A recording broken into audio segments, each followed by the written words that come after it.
E eu não disse que era no piscar de olhos, estamos de volta com a parte 2. Olha aí, para o vídeo não ficar muito comprido, a gente para exatamente no momento que eu terminei lá a primeira parte e a gente vai dar continuação agora, certo? O que a gente estava falando? A gente estava falando que existe uma diferença essencial entre o trabalho que um ser humano, nós fazemos, e o trabalho que outros animais fazem, né? Para o Karl Marx, né, para o Marx, Carlos Marcos, como você preferir, nós temos uma diferença principal, que é o uso da razão. Nós imaginamos, nós projetamos, né, na nossa consciência o resultado final que a gente quer antes mesmo da gente colocar as mãos e transformar, por exemplo, tijolos num prédio. A gente já sabe qual vai ser o projeto daquele prédio, né? Diferentemente aí de uma aranha e de uma abelha que não tem o uso da razão. Elas fazem aquilo puramente por instinto e por repetição, né? Elas não vão projetar, elas não vão cobrar aluguel das abelhas que estão morando na colmeia, elas não vão querer decorar com persianas e abajures e pisos laminados, né? Isso é coisa do ser humano, a gente abstrai, a gente cria ideias daquilo que a gente quer. Então a nossa razão nos diferencia dos demais animais. E isso vai estar muito presente no pensamento que o Marx tem sobre o trabalho, né? Então, voltando aos 3 pontos centrais aqui, primeiro nós temos a razão, depois a gente tem um objeto que a gente quer transformar, por exemplo, a terra, né, a terra onde a gente vai plantar, e depois os meios de produção, como a gente vai transformar essa terra. Vai ser com o uso de uma enxada, vai ser com um carro de boi, vai ser com um trator, vai ser com as próprias mãos, né? Então esses são os meios da gente transformar a natureza em algo que a gente possa aproveitar, e com isso a gente transforma a nossa própria natureza, certo? Se ainda não entendeu, volta lá na parte 1 que eu explico melhor. Bom, agora sim ele deu as caras, né? Enquanto uma estátua de cera, ele tá aí em cima de mim, olhando pra gente e dizendo que ele tem muito para falar, né? O Marx ele vem lá da Alemanha, na verdade ele nasce na Alemanha no ano de 1818, né? E ele vem falecer no mesmo século, no ano de 1883. Se vocês compararem lá com o Dudu ou Durkheim ou o nosso querido Weber, o Marx ele veio antes ou depois no tempo? E aí? Comenta aí depois para mim se ele veio antes ou depois, porque isso vai refletir, né, no pensamento do Durkheim e do Weber. Será que eles já conheciam o pensamento do Marx antes? Qual é a principal ideia que ele está querendo passar? Certo? Bom, então aqui o Marx vem falar pra gente do que é exatamente esse trabalho que ele está falando, né? Trabalho aqui para ele não é só no sentido do trabalho assalariado, o trabalho que eu vou numa empresa, eu bato o ponto e eu recebo um salário. Não, trabalho é muito mais amplo. Como ele falou lá na parte 1, e eu contei para vocês, o trabalho é o meio que a gente modifica a natureza. Então, todas as vezes que o ser humano está transformando a natureza para usar da natureza, ele está exercendo uma atividade de trabalho, certo? Então, se eu estou cozinhando dentro da minha casa, fazendo um prato muito gostoso, né, fazendo um ensopado, um arroz, um feijão, um pão, um bolo, para eu comer, para minha família, meus amigos, meus vizinhos comerem, eu estou trabalhando, eu estou transformando a natureza para eu fazer uso dessa natureza, certo? Então as coisas para o Marx, todas as coisas que a gente produz, elas têm dois valores diferentes. Ela tem um valor original, que é o seu valor de uso, ele vai chamar de valor de uso. O que quer dizer isso? É aquilo, né, é o valor que aquela coisa tem que vai ser útil para nós. Então, o pão, ele tem um valor de uso que é ser consumido e dar energia ao corpo. O pão. A roupa, ela tem um valor que ela vai se desgastando conforme eu uso ela para me proteger do frio, ou para sair à rua, ou para me sentir bem, enfim. Ela tem um valor próprio dela. Cada material tem seu valor de uso. Para que é que aquilo serve, né, para o ser humano? Mas na sociedade capitalista, além do valor de uso, as coisas têm valor de troca. O que isso quer dizer? O valor de troca é quando eu pego o valor de uso de duas coisas diferentes e eu coloco elas em comparação. Então aqui eu tenho um mouse e aqui eu tenho um fone de ouvido. Qual é o valor de uso dos dois? Os dois não servem para a mesma coisa. Um serve para eu clicar e mexer a setinha, o outro serve para eu escutar música ou gravar um áudio, tanto faz. Agora, na sociedade capitalista, eu transformo tudo isso em dinheiro. Isso aqui vale X reais, isso aqui vale Y reais, certo? Então, através do dinheiro, eu sei que, sei lá, 5 mouses desse valem um fone de ouvido desse aqui, não sei. Nem lembro quanto foi que eu paguei, mas vamos supor, 5 desses valem um desse. Então eu estabeleci uma relação de troca. O valor da coisa não é só mais aquele valor que vai ser útil para mim. Vai ser o valor que é comparado com o valor de outra coisa também. E não é assim que o capitalismo funciona? A nossa força de trabalho, ela tem um valor. A gente troca a nossa força de trabalho pelo dinheiro, que é o salário. Então eu gasto a minha energia numa empresa que não é minha, eu produzo coisas que não são para mim, são para outras pessoas, né? E eu ganho em troca um papel, ou um valor, ou um dinheiro por Pix. E aquele número está me dizendo que a minha força de trabalho vale X. Na verdade, a minha força de trabalho vale muito mais, porque ela pode transformar madeira em mesa, ela pode transformar, decorar minha casa inteira. Minha força de trabalho pode varrer o chão, ela pode fazer tantas coisas. Ela pode raciocinar, pensar, desenvolver livros, ideias. Mas naquela relação, se eu trabalho numa sorveteria, a minha força de trabalho só vai servir para produzir sorvetes e ganhar dinheiro no final. Certo? Por que é que isso para ele é importante? Daqui a pouco a gente vai descobrir. Vamos deixar um suspense aí, né? Então o valor de uso é diferente de valor de troca. E eu tenho também uma observação aqui para fazer, que muitas pessoas confundem, para a gente não confundir mais e fazer o uso correto das palavras. Capital não é a mesma coisa que dinheiro. Tá? Quando eu falo fulano tem capital, eu não estou falando que ele tem dinheiro. O capital, tá, é o sistema econômico que organiza a nossa vida na sociedade capitalista. Então, é o capital que determina o valor da minha força de trabalho, o valor do fone de ouvido que eu estou comprando, né? É o capital que organiza a relação de patrão-empregado. E o dinheiro, sim, o dinheiro é o papel moeda, o dinheiro é o Pix, o dinheiro é o que está na conta. Tá? O capital faz uso do dinheiro para poder estabelecer essa pirâmide que eu coloquei aí. Uma pirâmide de classes sociais, certo? Então, capital é o sistema econômico. Quem é dono do capital? Os capitalistas. Quem é capitalista? Quem é dono do capital. Eu sou capitalista, vamos supor, uma pessoa que é rica. Eu não sou, porque eu não sou rico, mas é uma pessoa que é rica. Não, uma pessoa que tem aí, não sei, que ganha 20 mil reais por mês. Não é rica, né? A classe média alta. Ela é dona do capital? Não, porque ela ainda é empregada de alguém. Ela pode ser um médico que ganha 50 mil reais por mês, mas se ela trabalha para um hospital, para uma empresa, para um plano de saúde, ela não é dona do capital. Quem é dono do capital é quem está lá no topo dessa pirâmide, que é a que a gente chama de burguesia. A burguesia, para o Marx, é essa classe que veio lá das revoluções do século XVII, XVIII, XIX. XIX é o século que ele está vivendo. Né? No século XIX, a burguesia já está bem estabelecida enquanto dona do capital. Essa pequena classe é a menor parte das pessoas, não chega nem a ser 10% das pessoas do mundo que são donas dos meios de produção. Ou seja, são donos dos bancos, dos grandes bancos. São donas das grandes redes de alimento, do McDonald's, da Sadia, da Coca-Cola. São donas das grandes construtoras de casa, enfim. É quem está no topo da cadeia. Né? Quem está aí na classe determinando o dinheiro que, por exemplo, nós, proletariado, vamos receber. Né? Por que eu estou falando nós? Porque a maior parte da sociedade está nessas camadas abaixo aí. É o que a gente chama de proletariado. Ou, para ficar mais fácil, classe trabalhadora. O que é que difere o proletariado da burguesia? Primeiro, o proletariado não é dono dos meios de produção. Ah, mas ele é dono daquele mercadinho da esquina. O mercadinho da esquina não é o meio de produção. Porque ele também está abaixo do dono dos produtos que aquele mercadinho vende. Então quem determina o preço do açúcar, do pão, do leite que ele vai vender no mercadinho não é ele. Ele está abaixo desse mercado que ele não é dono. Né?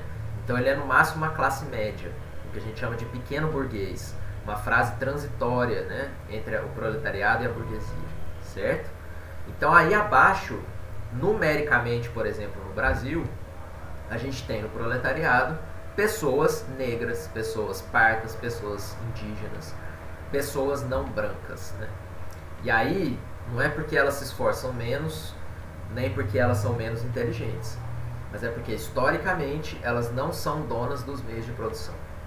Elas não eram as donas das fazendas de açúcar que usavam trabalho escravo para produzir o açúcar. Elas não eram donas das terras que a coroa de Portugal dividiu. Elas não eram donas, né, das grandes empresas que foram surgindo no Brasil, que já estavam na mão da burguesia. Então, historicamente, elas foram sendo colocadas no lugar de periferia, no lugar de classe trabalhadora, né?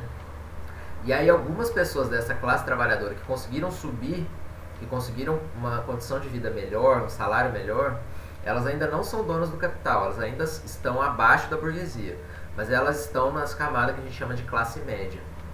Classe média também é classe trabalhadora, viu, gente? Só que é uma classe trabalhadora que tem uma condição de vida mais estável, né? E que aí pode também voltar a cair para proletariado básico, se for demitido, se endividar, se várias coisas. A burguesia é muito mais difícil de cair, porque ela é dona de todos os meios de produção. E historicamente, quem está na burguesia são pessoas como o Elon Musk, que eu coloquei aí, né? São pessoas brancas, normalmente homens, que já vêm, né, de um contexto familiar bem estabelecido, que tem um lugar de poder mais alto. Isso quer dizer que pessoas negras não podem ser da burguesia? Não, não quer dizer. No capitalismo é possível essa mobilidade, não é proibido por lei. Mas culturalmente, o racismo estrutural vai empurrar essas pessoas para as camadas de baixo. Então elas podem se esforçar a vida inteira, mas a maior parte delas, no máximo, vai chegar numa classe média alta, né? Poucas delas vão se tornar donas do capital, donas das produtoras, das empresas, do petróleo, enfim, de tudo. As donas dos meios de produção do mundo, certo? Então é assim que o Marx está diferenciando um do outro. Tá bom, gente? Entendido? E aí, né, como que a burguesia enriquece? Como que a burguesia se torna superior economicamente à classe trabalhadora? O Marx ele vai desenvolver uma ideia muito importante para a gente entender. Se você é trabalhador, se você é assalariado, se você está dentro de uma empresa, né, você provavelmente está passando por isso. Além de você produzir valor naquilo que você transforma, né, então, por exemplo, eu trabalho numa hamburgueria. Eu vou transformar o pão, a carne moída, o alface, o tomate em um sanduíche com a minha força de trabalho, né? Eu vou agregar valor a esse pão, carne moída, alface, tomate, que tinha um valor menor antes de eu transformar. A partir do momento que eu transformo em sanduíche, ele tem um valor maior, e aí o dono dessa empresa, o dono da lanchonete, pode vender esse sanduíche num preço maior ainda para ele obter lucro. E esse lucro dificilmente vai para a pessoa que fez o hambúrguer. O lucro vai, na maioria das vezes, para o dono da empresa que não fez o hambúrguer. Ele só contratou as pessoas para fazer. Então, esse excedente, esse extra, esse valor a mais que a gente produz e que a gente não recebe por ele, é o que o Marx vai chamar de mais-valia ou mais valor. Vocês podem ver escrito das duas maneiras. O que é a mais-valia? Mais-valia é esse trabalho extra que o trabalhador faz todos os dias e não recebe por ele. E esse trabalho extra é transformado em lucro pelo dono da empresa, pelo burguês. Então vamos dar uma olhada na chart que eu coloquei aqui. Ó, o burguês, né, o dono da empresa, está falando para o rapaz aqui na linha de produção. Vai, rapaz, mais depressa. Ele é o Tavares, né? O Tavares é o dono da empresa. E o Silva é o que está trabalhando, é o empregado. E o Silva tá, sim senhor, sim senhor. E o Tavares está lá fumando o charuto dele. O Tavares é dono de uma empresa de parafusos. Esses são os parafusos. Quem produz os parafusos é o Silva. Olha lá o Silva com o parafuso na mão.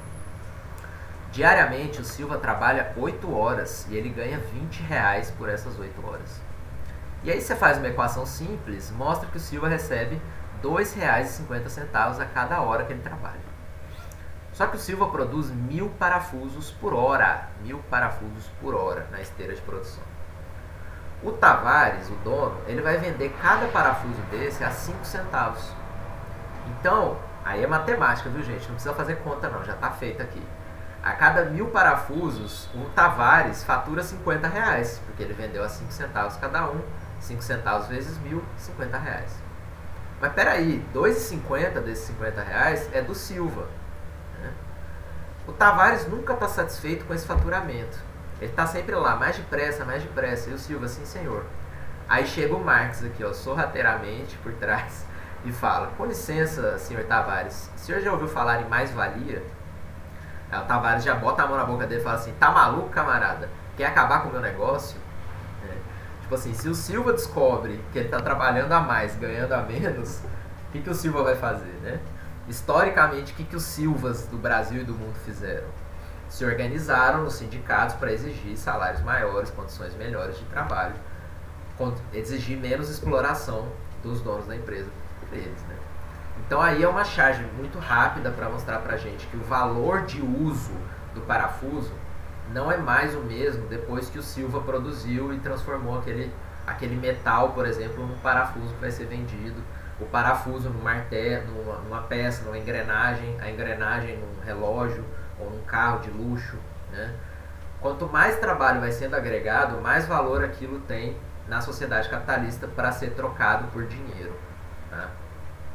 E aí o lucro da burguesia vem justamente nessa exploração do trabalho de outras pessoas e da ideia de alienação, tá? Por que alienação? Alienação lembra Alien, né? Uma pessoa de outro mundo, fora do planeta. Pode lembrar de Alien. Alienação vem da ideia de que o trabalhador do capitalismo ele está sendo retirado do produto que ele mesmo fez com as mãos dele, né? Ele está sendo separado do fruto do seu trabalho. Então, não necessariamente os parafusos que o Silva está fazendo é para ele usar. Talvez ele nem tenha acesso, com o dinheiro que ele ganha no salário, de comprar os produtos que vão ser feitos com aquele parafuso, né? Então, ele está alienado do produto final. É diferente, por exemplo, de uma pessoa que mora na roça, que cuida da terra, que aduba, que planta, que colhe, que vai colher o trigo, produzir farinha e vai usar aquela farinha durante meses. Aquela pessoa não está alienada, né? Porque do produto dela, porque ela vai usar todo o esforço dela, né? Ela vai absorver aquilo de volta quando ela for usar o produto que é a farinha no consumo dela do dia a dia. No caso do capitalismo, boa parte das vezes a gente produz para não usufruir daquilo. Então é um trabalho que é para os outros, não é para a gente. Então a gente está alienado do produto que a gente faz e a gente também está alienado da nossa própria condição enquanto trabalhador. Então quem nunca já viu um trabalhador que defende o patrão, né? Ah não, ele está ali porque é mérito dele, ele lucra porque ele é um ótimo patrão. Mas o patrão mesmo talvez nunca pegou no pesado, né? Nunca fez nada com as mãos, ele só fez trabalho intelectual às vezes. Ele só fez contabilidade, ele só fez os cálculos, ele só projetou. Então tá vendo, de novo, o trabalho intelectual tem mais valor que o trabalho braçal das mãos do corpo. Isso também é fruto, né, da escravidão que o Brasil passou durante tanto tempo e ainda passa em algumas regiões. Para finalizar aqui então, não vamos nunca confundir produto com mercadoria, tá? O produto é tudo aquilo que eu faço que é produto do esforço humano. Então, se eu faço um pão, aquele pão é um produto do meu trabalho. Agora, para esse pão se tornar mercadoria, ele tem que estar numa relação de mercado, assim como a palavra fala. Então, ele tem que estar numa relação de compra e venda. Ele tem que ter um valor de troca, tá? Então, se eu começo a fazer pão para vender para fora, bolo de pote, crochê, qualquer coisa, aí sim se torna uma mercadoria, porque vai estabelecer um valor de troca com os outros itens que estão no mercado já, tá bom? E uma coisa muito engraçada não, interessante, né, que o Marx vai perceber nos estudos dele, é que no capitalismo, especialmente, as mercadorias, elas ganham vida própria. Como assim, professor? É o que ele vai chamar de fetiche da mercadoria, ou fetichização da mercadoria, né? A mercadoria que se transformou em fetiche. E aí não é aquele fetiche das séries da Netflix, fetiches de outro caráter, né, dentro de outra relação mais íntima. Aqui é fetiche mesmo, no sentido da mercadoria criar vida própria, da mercadoria ser endeusada, ser colocada num pedestal, né? Então é como se a mercadoria valesse mais do que o trabalho das pessoas que fizeram, né? Por exemplo, o iPhone, uma Mercedes-Benz, né? A casa do momento, uma casa própria, a roupa da moda. Então, assim, o perfume, as coisas que os influenciadores estão vendendo no Instagram. Então, é como se as mercadorias elas criassem um caráter sobrenatural, quase que mágico, né? Você falar iPhone é diferente de você falar um celular. Normalmente as pessoas que têm iPhone não falam eu tenho um celular, elas falam eu tenho um iPhone. Porque o iPhone, ele está numa categoria acima mesmo do valor que aquela coisa tem. Pode ser que para fazer um iPhone eu gastei pouquíssimo. Gastei uma mão de obra super barata, peças, tudo bem, tem toda uma tecnologia por trás e tal. Mas ele é vendido por um preço exorbitante. 9, 10 mil reais ou mais. Porque essa mercadoria já deixou de ter o valor que ela teria. Ela já foi fetichizada, ela foi endeusada pelo mercado. E ela é fruto do desejo das pessoas, certo? Então é isso que o Marx chama de fetiche da mercadoria. Tá bom, gente? Podem ficar tranquilos, eu sei que é bastante coisa, mas a gente vai transformar essas dúvidas em conhecimento nas aulas pelo Meet, tá? Por isso que é muito importante vocês fazerem a anotação de todas as aulas, principalmente essa aula do Marx, que é a mais complexa até hoje, para vocês tirarem dúvida comigo, tá bom?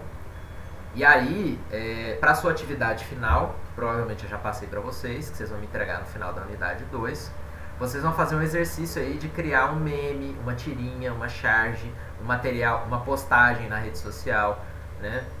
Vocês vão escolher um desses três autores, o Marx, o Durkheim ou o Weber, e vão escolher uma das ideias deles para analisar a pandemia de hoje. Como será que, por exemplo, o Marx analisaria a pandemia, né? Será que ele ia analisar através da ideia de trabalho, da ideia de fetiche, da ideia de alienação, de mais-valia, né? Como que o trabalho tem sido explorado na pandemia dos dias de hoje, certo? Como que as pessoas estão se tornando mais pobres e os ricos mais ricos. Vocês podem fazer um trabalho sobre isso. O Weber, por exemplo, como que ele vai analisar as ações das pessoas, né? As pessoas que decidem se doar para caridade, as pessoas que decidem acumular produtos dentro de casa, as pessoas que decidem ser egoístas, as pessoas que decidem continuar aglomerando mesmo não podendo no momento. Será que elas estão sendo movidas por uma ação racional, uma ação afetiva, uma ação tradicional, né? Vocês podem fazer sobre o Weber também.